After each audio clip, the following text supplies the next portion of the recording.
You know, I'm not like regular fighters. Like after fight, I take 1 month.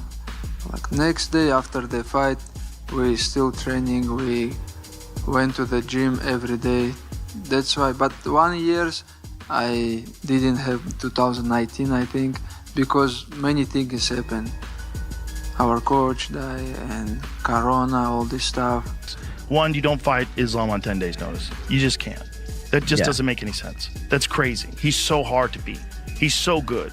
If he's not the best, it's you and him for the best, pound for pound. And you're gonna risk that on 10 days? That's crazy. And that again changes the course of his career, right? That's wild, right? Imagine if he doesn't take that fight. He says, I can't, I'm ready for... Joe Rogan believes challenging Islam Makhachev without the right preparation is one of the biggest mistakes a fighter can make. He says Islam is so complete. If you're not sleeping well last night, you're not gonna be 100% in the training in the morning, you know. That's why discipline is the most important things. Everybody have same things, gyms, coaches, sparring partners, but who is a discipline more, that guy have more success, you know. It's discipline, it's not about me, it's about it's all about my team, you know. What our coach Abdul Manap give us all his life when he was with us, just discipline, you know, come on time, like focusing, always training, you know, because one of the things, you can come to the training, sleep well in the morning, you can come, and training is beginning, and you still thinking about some business, some other stuff. You're not 100% in the gym, you know. That's why even myself right now, like all like small businesses what I have people who take care, like my older brother, some of the guy, but I don't think about this business. I don't like check how it's working, how it's going, because I have to focusing in training, you know. Yeah. Obviously, you and Khabib have worked together now for a while, but having Islam Makhachev a part of that coaching experience with you, that must have made you proud just to see his mentorship and the impact that he has on the fighters in the gym. Well, he's always had that mentorship, and he's always been with us in the corner when he wasn't fighting. So this is not the first time I've had Islam in the corner with me. No, we've had him numerous other times in the corner with us. Just probably people don't remember, but he's been in the corner with us quite a few times. He's an exceptional corner, and he cares. You know, he's a champion with a heart that cares about his guys. And you know, he did the same thing Khabib did when Khabib used to do sparring, and then he was done with sparring, and he knew some of his other brothers would come and spar. Khabib wouldn't go out and train. He'd watch the sparring and give advice. That's Islam, the same thing. Same thing. So they're following the same footprints as each other. And, you know, it gives me a lot of joy to see this from these guys, because they're giving back for what they got back from their guys. Like what Habib's father gave to Khabib, you know, Khabib is giving back to his fighters. What I gave back to them, they're giving back to their fighters. So it's kind of like one of the family things, you know. We follow the traditions of the people that taught us. How much more comfortable do you feel for a welterweight fight this time compared to last time? Yeah, now I feel more comfortable, honestly. That the first camp so hard. I just try to gain weight, do a lot of lifting program, but this camp I stay in the same weight, you know. I'm not like go down. Now I'm like real welterweight, and this camp I think is more easy. But it's not, you cannot say this easy, but because we're not lifting much. Yeah, how much, like looking back at your performance against Jack, how much better do you think you'll be in this fight? Honestly, I watched the fight with Jack. I don't like this fight, you know, because I want to be just double champ. I just fighting like, you know, just for the win, you know. I don't do some things to finish Jack, because I understood I win every round and just want to take the second belt. But if this like regular fight, if like we fight second times, I see I can finish him like every round. What's different about your mindset this time, right? Because there's also a lot on the line here, the record, all the history, defending the belt in 2 divisions. There's a lot at stake here. Why is this different, where you maybe will take more risks or chase the finish more? Yeah, sure. This fight I will take more risk to finish my opponents, because I like it. Finish my opponents, you know. And this fight, I think, honestly, from the first time when I'm take him down, I have chance to finish him because I saw his ground game. It's not so good, you know. I'd like to see him get it worked out. I don't know Ian Garry. But like you said, in a time like this against probably, I think probably most for sure the toughest fight of his life. Absolutely. Definitely the toughest fight of his life. He can't afford to make one mistake in this fight against Islam. He can't afford to make one mistake. No. One mistake, That's he ends to up fight on a his perfect back. fight. And I think one mistake, he ends up on his back. I think the fight could be over in one time. Yeah, well, I think Islam would have to be a strong favorite, but I think Ian's going to give him some problems because Ian's a tall guy. He's got great jiu-jitsu. He's got great striking. Yeah, I think Ian Garry's going to give Islam a lot of problems. Okay, but is that enough problems to defeat him, or do you think Islam still takes him? Yeah, I think Ian Garry can win. I think he can walk away with it, to be honest. Islam is paying attention. I truly believe that's because he has a real high level of respect for Ian Garry and Ian Garry's game. I love Islam. I think he's very smart. I think he's very thoughtful because he's paying attention to the things that Ian Garry is saying on a number of instances. I know that the team respects Ian Garry a tremendous amount because of all the challenges he can present inside the octagon. Now, if he has done a good job of working on the wrestling, he gives himself a chance. But ultimately, I think for Garry to be successful, he has got to try to find range, and that's more difficult to do and easier said to do when you're fighting a guy like Islam who constantly is in your face and pressuring you.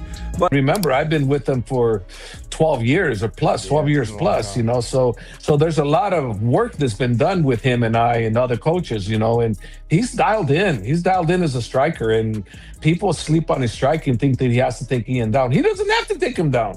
Is it the better choice? Probably, because we know we're the better grappler for sure, but do we have to take him down? I'm saying no, we don't have to take him down. Is it the better option? Probably. Yeah. But let's see how Ian is able to adapt to what we're gonna do. Yeah, the Irish versus the Russian.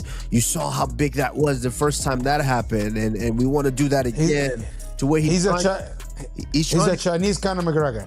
He's a Chinese version, knockoff version of Conor McGregor. He's not Conor McGregor. He doesn't fight like Conor McGregor.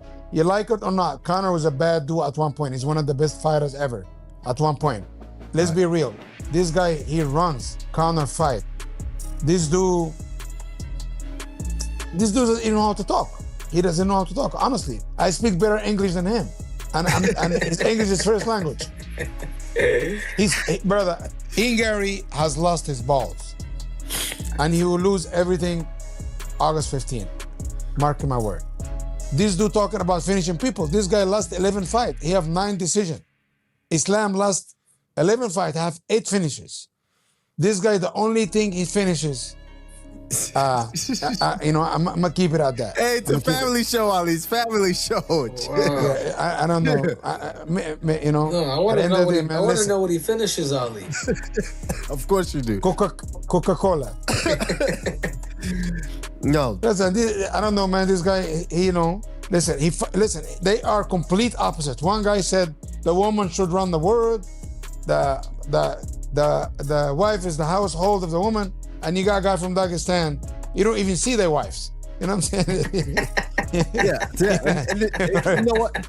It's a good point that they're two separate guys, two completely different guys. The verbal exchange before UFC 330 centers on a fundamental technical misconception. Garry's claims about being faster, more technical, and capable of beating Islam everywhere in the cage represent a framework that doesn't account for how pressure-based wrestling actually functions. This isn't about who's more talented in isolation. It's about what happens when you apply technique against constant forward pressure. Garry's one-trick pony assessment deserves technical examination because it reveals where his game plan thinking breaks down. He identifies Islam's left side dominance, left hand, left knee, left leg as a limitation. The technical reality is different. Islam's apparent one-sidedness is actually systems integration. The left hand isn't separate from the left knee, which isn't separate from the left leg. They're connected sequences. When Islam throws the left hand, it's not an isolated striking exchange. The left hand occupies space and creates entry geometry for the left knee. The left knee doesn't land in a vacuum, it's set up by hand positioning that controls distance and hand placement. The left leg, the teep kick, creates the reset distance that allows Islam to close again with forward pressure.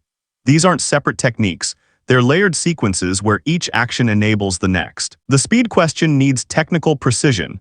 Garry's speed advantage matters in static range-finding exchanges. He can punch faster at distance. But Islam doesn't fight static range, he fights closing distance. Speed in range finding doesn't transfer to speed in pressure application. Islam's entries happen at shorter distances where his hand placement and footwork timing are optimized. Garry's speed advantage becomes irrelevant when the exchange range is compressed before the speed test occurs. This is what Islam meant when he said opponents claim they'll defend his wrestling, but once the fight happens they feel his power. He's not talking about raw striking power, he's referring to the accumulated force of constant forward pressure. Each step forward carries momentum, each clinch tie carries control, each pressure sequence creates positional disadvantage. After 5 minutes of this, the speed advantage Garry counted on in training doesn't exist in the fight context. The technical claim that Garry can beat him everywhere assumes equal starting conditions. In pressure wrestling, starting conditions are never equal once the cage door closes. Islam doesn't reset to neutral after each exchange. He maintains advantage. His hand placement after the failed first entry is already the setup for the second entry. His positioning after the first takedown attempt is already creating geometry for the second attempt. This is cumulative wrestling. Each sequence builds on positional advantage from the previous one. Garry's range management strategy requires consistency. He needs to establish distance, strike from distance, and reset distance repeatedly. But Islam's pressure methodology is specifically designed to interrupt that cycle. By moving forward with intention, not desperately but purposefully, Islam eliminates Garry's ability to complete the distance reset. One lapse, one moment where Garry doesn't get his feet underneath him quickly enough, and the distance is gone. Islam is already in clinch position. The speed versus pressure dynamic becomes visible in clinch work. Garry might be faster at establishing a grip, but Islam's pressure-based clinch control means he's already dictating positioning before Garry's grip is fully established. By controlling Garry's collar before Garry's hands have secured their defensive grip, Islam controls the sequence. Speed within a sequence matters less than controlling when the sequence begins. Here's what happens technically when constant pressure meets technical claim. The first exchange confirms Garry's speed advantage, he lands his shots cleanly.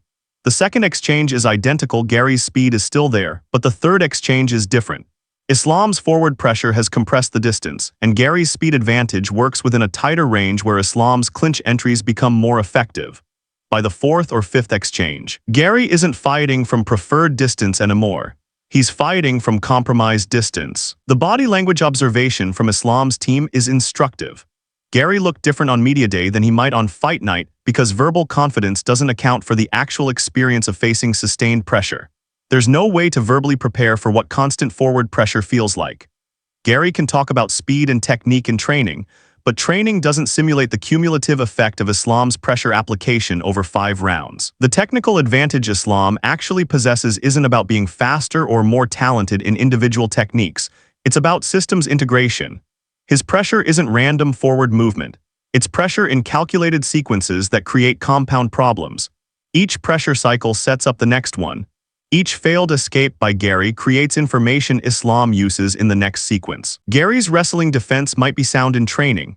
His hand placement might be perfect on the heavy bag. His footwork might be excellent against partners. But none of this changes what happens when Islam applies pressure that's specifically designed to make those defenses irrelevant. By controlling distance at the moment of entry, Islam doesn't rely on Garry's footwork being bad. He prevents the footwork from being established at all. The technical framework Islam operates within is different from traditional striking exchanges. This isn't about who throws better combinations or who has faster hands. It's about controlling the distance management capability of the opponent. Once that control is established, the opponent's speed advantage becomes incidental.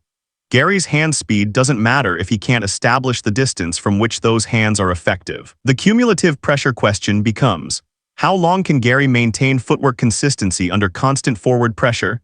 Training simulates pressure, but it doesn't simulate sustained, relentless pressure across 5 rounds from a fighter whose job is specifically to remove your positional options. Garry's fitness might be excellent. His aerobic capacity might be identical to Islam's, but Islam's pressure methodology means Garry is working harder to maintain position. because he's constantly defending entries instead of proactively striking. Here's the technical sequence Islam creates. Step forward forces Garry to decide, retreat or engage. Garry retreats or engages. If Garry retreats, Islam closes the distance he just created. If Garry engages, Islam's hand placement is already set for clinch control. Either option results in Islam maintaining forward momentum. Garry's speed doesn't interrupt this sequence because the sequence doesn't rely on Garry being slow. It relies on Islam controlling when the sequence begins. The hand speed advantage Garry claims only matters if the distance allows for hand speed exchanges. Islam's pressure system specifically compresses distance to ranges where hand speed is less relevant and hand placement matters more. In the clinch, hand placement, specifically collar tie positioning, is the determining factor, not hand speed. Garry needs to solve a layered problem. 1. Establish distance against forward pressure.